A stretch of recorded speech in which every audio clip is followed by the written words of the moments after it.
Now, we've all heard of the common saying like buy low, sell high, or don't try to time the market. While these concepts are easily understood, it is extremely difficult to put them into practice. As investors, we often fall victim to common biases that cause us to behave like Wall Street bets degenerates, while thinking that we are investing like Warren Buffett.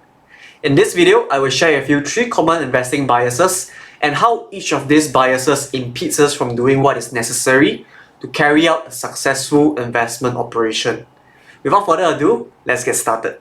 Loss aversion and recency bias. Why we can't buy low and sell high. Now, the first and the biggest problem that all investors have deals with the concept of loss aversion and recency bias. This is the key reason why we kept on buying high and selling low, despite knowing that the key to investment success is to buy low and sell high.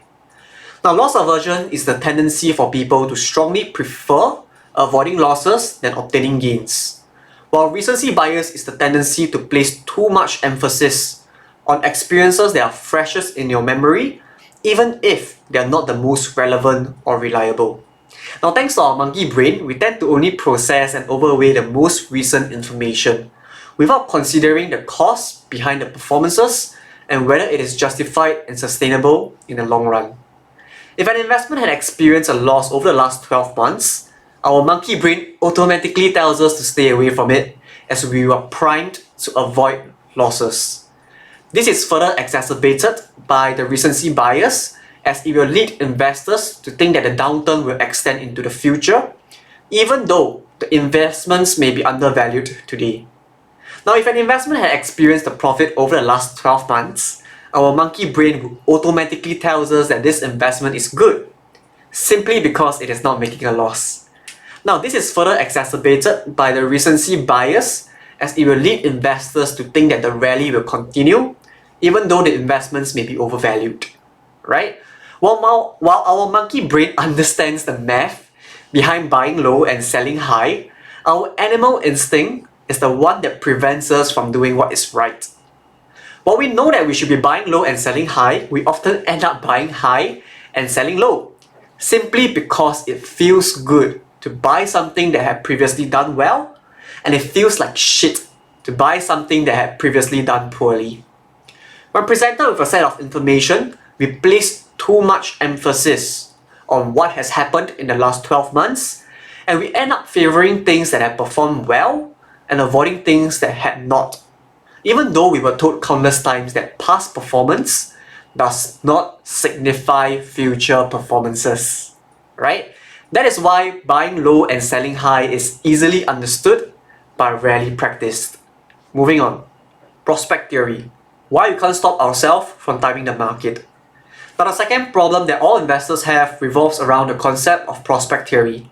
This is the key reasons as to why we are unable to stick to the simplest time-tested strategy of dollar cost averaging, and why we often find ourselves trying to time the market, be it knowingly or unknowingly, despite the fact that we all know that timing the market is a fool's errand, right? The prospect theory says that investors value gains and losses differently, and more specifically, it states that individuals would rather avoid losses than similar gains. And that is because losses creates a stronger emotional effects than gains.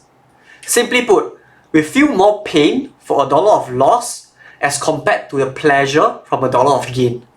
As a result, we tend to have a very strong tendency to prioritize locking in our gains in fear of suffering a potential loss down the road. Because of that, when prices are increasing, we will start to question ourselves as to whether or not we should continue dollar cost averaging when the prices are increasing, or whether or not we should just sell off, take profit, and attempt to buy back in again when the dip or correction happens, right? On the other hand, when the market is dipping, we find ourselves questioning whether or not it makes sense to buy more as the market price is dropping, and whether or not we should sell off our investments now and buy back in again after the dip or correction had finished to avoid further losses. Now, these are also the common type of questions that we see on 𝘀𝘁𝗿𝗍𝗂, as you can see here. The list goes on, right? And it just goes to show that no matter how smart or rational we think we are, at the end of the day, we are still susceptible to emotionally driven decisions that makes us feel better about ourselves in the short run, but sabotages our investments' performances in the long run. Now, as evolved monkeys, we understand the effectiveness of market timing, and we are also constantly preaching against trying to time the market, right? But when it comes to practicing what we preach, most of us fall victim to our irrational emotions and end up trying to time the market in one form or another, regardless of whether you do it consciously or unconsciously. That is why it is very difficult for us to have the discipline to pull off a very straightforward investment strategy like dollar cost averaging. We can't help but to second guess ourselves each time the price moves, be it up or down. Confirmation bias. Why do we always think that we are right? The third problem that all investors have deals with the concept of confirmation bias.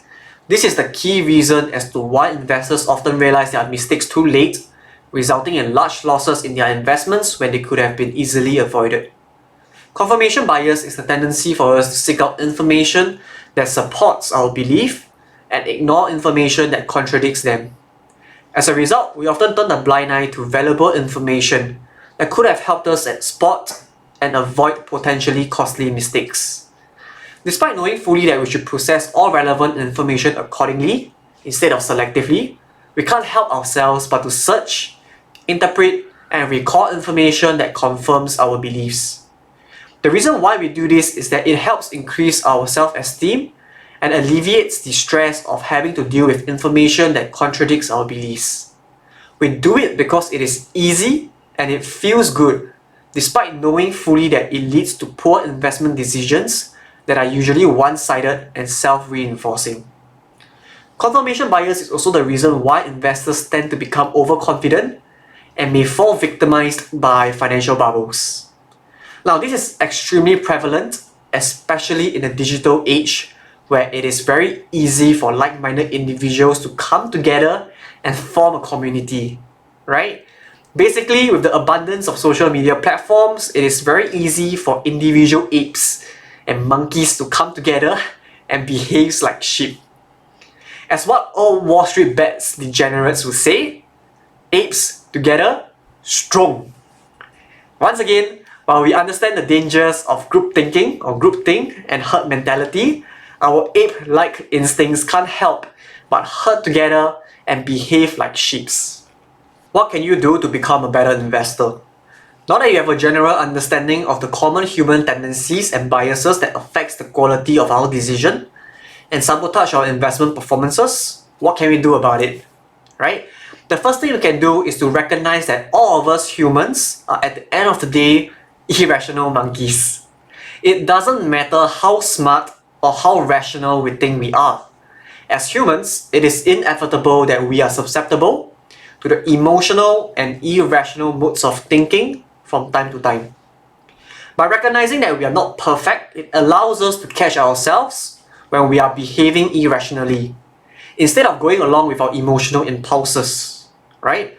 Acknowledge that we are flawed and make an effort to own-self-check own-self. The second thing that we can do is to set boundaries for our investment operation and have very clear standard operating procedures, right? SOPs, when it comes to our analysis and decision-making process.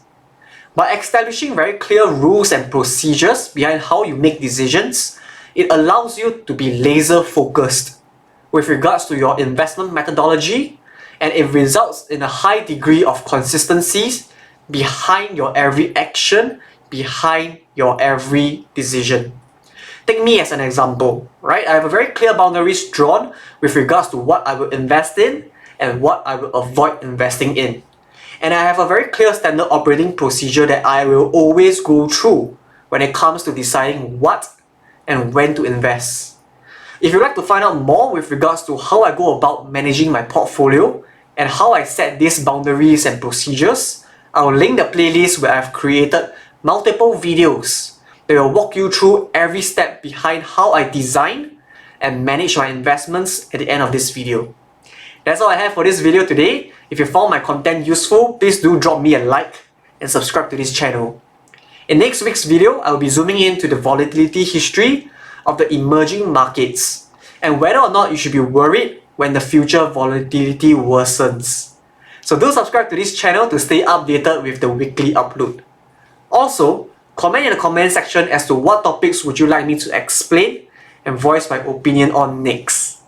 If you would like to find out more about how you can leverage on my experience and benefit from my financial planning services, you can find out more on my website or reach out to me on LinkedIn. All the links will be in the description below. Stay safe and I hope to hear from you soon.